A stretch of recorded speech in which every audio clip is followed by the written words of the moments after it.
Friends, Radhe Radhe. कैसे आप सब लोग? आई होप बहुत अच्छे होंगे। आपका हमारे चैनल ऋतु सैनी ब्लॉग में वेलकम है। तो फ्रेंड्स, जैसे कि अभी कुछ दिनों में आने वाला है पितृपक्ष। तो पितृपक्ष कब है, इसमें क्या करना चाहिए, क्या नहीं करना चाहिए, पूजा पाठ करना चाहिए कि नहीं करना चाहिए, विस्तार पूर्वक मैं सब कुछ आपको बताने वाली हूँ कि पितृपक्ष में हमें क्या करना है और क्या नहीं करना है। बहुत सारे मिथ हैं जो कि लोग सोशल मीडिया पे सर्च मार मार के देखते रहते हैं, परेशान होते रहते हैं। तो आप मेरा ये वीडियो देखेंगे, आपको सटीक जानकारी मिलेगी जिसे कि हम आसानी से फॉलो कर सकें। तो फ्रेंड्स, सबसे पहले आपको बता दूं, पितृपक्ष जो होता है हमारे पितरों का दिन होता है। कहते हैं कि पितृपक्ष में हमारे जो पितृ होते हैं वो पृथ्वी पर ही रहते हैं, जीव जंतु के रूप में, पक्षी के रूप में पृथ्वी पर ही वो वास करते हैं। तो उस समय हमें कुछ भी करना होता है, बहुत सोच समझ के करना होता है।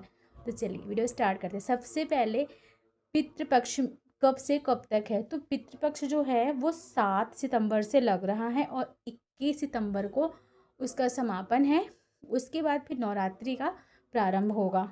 ठीक है, अमावस्या के बाद पितृपक्ष का समापन हो जाएगा और अमावस्या के बाद फिर नवरात्रि की तैयारी हो जाएगी।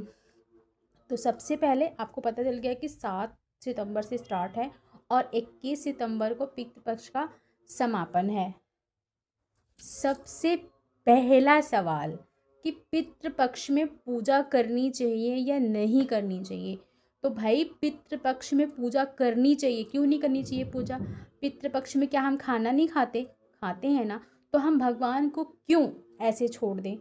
हमें पितृपक्ष में भगवान की पूजा करनी चाहिए, जैसे हम करते हैं वैसे हमें करनी चाहिए। हाँ, बहुत बड़ा अनुष्ठान, बहुत बड़ा पूजा पाठ कुछ वैसा नहीं करना चाहिए। नॉर्मल जो दैनिक पूजा होती है, जिसे हम अपने घर में रोज़ करते हैं, तो पितृपक्ष में हमें दैनिक पूजा जो है वो करनी चाहिए। हाँ, बहुत सारे लोग कहते हैं सूर्य देव को जल नहीं चढ़ाने चाहिए, हमारे पितरों को वो जल मिलता है। तो नहीं चढ़ाना चाहिए, मेरा मानना है। बाकी अगर आपके यहाँ चढ़ाते हैं तो आप चढ़ा सकते हो भगवान का नाम लेके। बाकी राम की मर्जी। और हाँ, पितृपक्ष में सब लोग, बहुत लोग कहते हैं कि मंदिर, आप ही लोगों का सवाल होता है कि मंदिर जाना चाहिए कि नहीं जाना चाहिए। तो क्यों नहीं जाना चाहिए? जाना चाहिए। पितृपक्ष में मंदिर जाना है तो आप जाओ, पूजा पाठ करो। लेकिन बहुत बड़ा अनुष्ठान या आपने कोई मन्नत वगैरह मांगी है तो उसके लिए जो भी प्रोग्राम वगैरह करना है, ये सब नहीं करना है। शुभ कार्य नहीं करने हैं। शादी विवाह नहीं होता है। सबसे बड़ा बात, शादी विवाह का जो गन्ना वगैरह बैठाते हैं, गुड़ वगैरह मिलाते हैं, नामकरण वगैरह जो बच्चे का होता है, सगाई शादी, ये सब नहीं होता। शुभ कार्य बहुत बड़े जो होते हैं वो सब नहीं होते। ठीक है। और इसके बाद आपको बता दूं कि लोग कहते हैं पितृपक्ष में बर्थडे मनाना चाहिए कि नहीं मनाना चाहिए। मनाना चाहिए भाई। अगर किसी का पितृपक्ष में बर्थडे है, किसी बच्चे का बर्थडे है, तो क्यों नहीं मनाएंगे आप? मनाना चाहिए। पितृपक्ष में बच्चे का बर्थडे मनाओ, सब कुछ करो। कहते हैं कि नवे कपड़े पहनाएं या ना पहनाएं। अगर आपके पास, पहली बात तो आपको पहले से ये चीज़ रखना चाहिए कि आप बच्चे को कपड़ा खरीद के एक बार शरीर पे पहना के, चाहे उतार के ही रख दो, नया कपड़ा पहना के उतार के रख दो, ठीक है ये। लेकिन अगर आपने ऐसा नहीं किया, आप भूल गए, तो आप बच्चे को जो है पितृपक्ष में कपड़ा नया खरीद के पहना सकते हैं। आप एक दिन पहले खरीद लो, उसको अच्छे से धुल लो, सुखा लो, धुल लो, फिर उसके बाद बच्चे को पहनाओ। ठीक है। धुलने के बाद, सुखाने के बाद फिर उसको कोरा नहीं पहनाना। अगर नहीं धुलने का टाइम है, इंस्टेंट आप तुरंत लेके आए, तुरंत पहनाना है, तो पानी वगैरह छिड़क लो, गंगा जल वगैरह छिड़क लो, फिर पहनाओ। कोरा एकदम नहीं पहनाना चाहिए। लेकिन अगर बच्चे की बात है, आप कर सकते हो। लेकिन हाँ, यहीं पे किसी महिला या किसी पुरुष को नहीं करनी चाहिए। पितृपक्ष के दौरान उसे नए कपड़े नहीं खरीदने चाहिए। आपके पास पहले से आपने जो खरीद रखा है, उसे भी आपको नहीं पहनना चाहिए। अगर आपने खरीद लिया है तो उसे पितृपक्ष में पहनना नहीं है, पितृपक्ष के बाद पहनना है। अगर कोई कपड़ा ऐसा है जो आपको पहनना है, तो आप पहले से एक दो बार पहने रहो, उसको पहन के उतारे रहो, फिर पहन सकते हो। नया नहीं पहनना है। प्रेग्नेंट लेडी जो होती है उनको तो बिल्कुल ही पितृपक्ष में नए कपड़े नहीं पहनने चाहिए, बिल्कुल नहीं पहनने चाहिए। ठीक है। और ठीक है।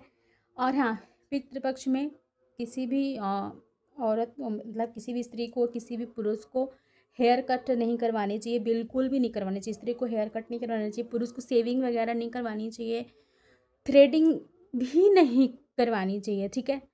पितृपक्ष के पहले ये सारे काम कर लेने होते हैं। थ्रेडिंग भी वैसे भाई बाल तो नहीं कटवाना चाहिए, कटवाना तो बिल्कुल नहीं चाहिए। थ्रेडिंग वगैरह चलो मजबूरी है बनवा लो, लेकिन मेरी मानो तो मत बनवाओ, ठीक है। सब पितृपक्ष के पहले ही हमें ये सब कर लेना चाहिए।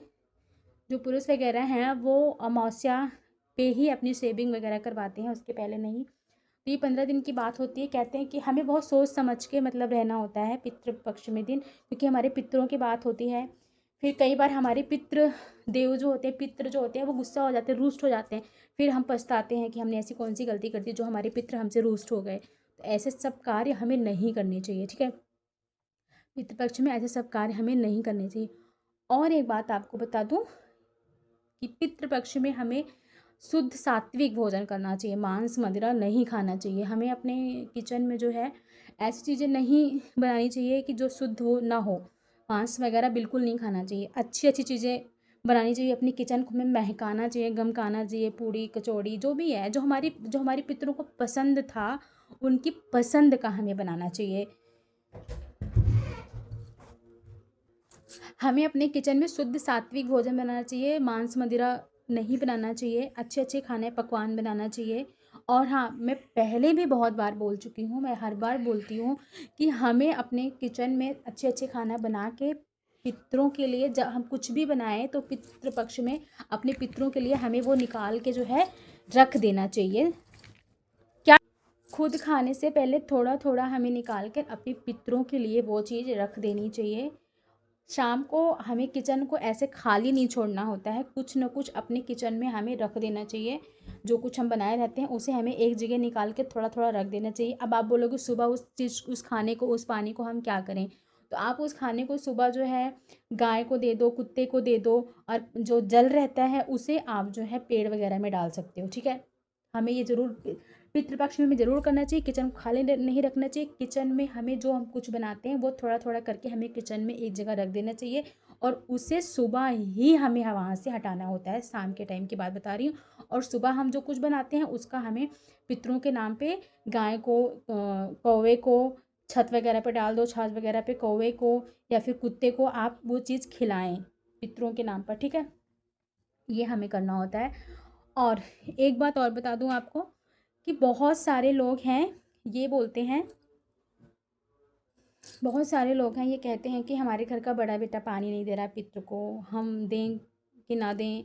तो देखो, सबसे पहली बात बता दूं कि घर के बड़े बेटे को भी पितरों को पानी देना चाहिए। लेकिन अगर घर का बड़ा बेटा नहीं दे रहा है तो बीच वाला भी दे सकता है, छोटा वाला भी दे सकता है, या फिर आप सारे लोग भी दे सकते हो।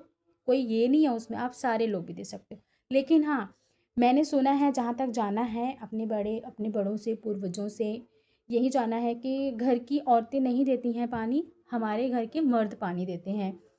तो हमेशा घर के बड़े बेटे को देना चाहिए, दे रहा है तो, नहीं तो छोटे बड़े बीच या सब साथ में भी दे सकते। अगर आप जॉइंट फैमिली में हो तो घर का बड़ा बेटा दे, सबको वही फल मिलने वाला है। लेकिन अगर आप अलग अलग रहते हो तो आप अपने अपने घर में अपने पितरों की पूजा अर्चना और उनको पानी दे सकते हो, ठीक है। तो आई होप आपके सारे डाउट मैंने क्लियर कर दिए होंगे कि पितृपक्ष में हमें क्या करना चाहिए, क्या नहीं करना चाहिए, क्या खाना चाहिए, क्या नहीं खाना चाहिए, कैसे रहना चाहिए, कैसे नहीं रहना चाहिए। तो पितृपक्ष में हमें बहुत साधारण रूप से रहना चाहिए। एक सबसे खास बात बता दूं, पितृपक्ष में कभी भी स्त्रियों को जो पीला वाला सिंदूर होता है, जिनसे हमारी शादी होती है, तो पीला वाला सिंदूर होता है, पितृपक्ष में कभी भी स्त्रियों को पीला वाला सिंदूर नहीं लगाना चाहिए, क्योंकि वो एकदम शुद्ध माना जाता है। तो हम पितृपक्ष में उसे नहीं लगा सकते। आप रेड वाला ही लगाइए। पितृपक्ष के बाद ही आप उस सिंदूर को लगाइएगा। और एक सबसे खास बात आपको बता दूं, वैसे पितृपक्ष में खाना उतना ही बनाओ जितना आप खा सको।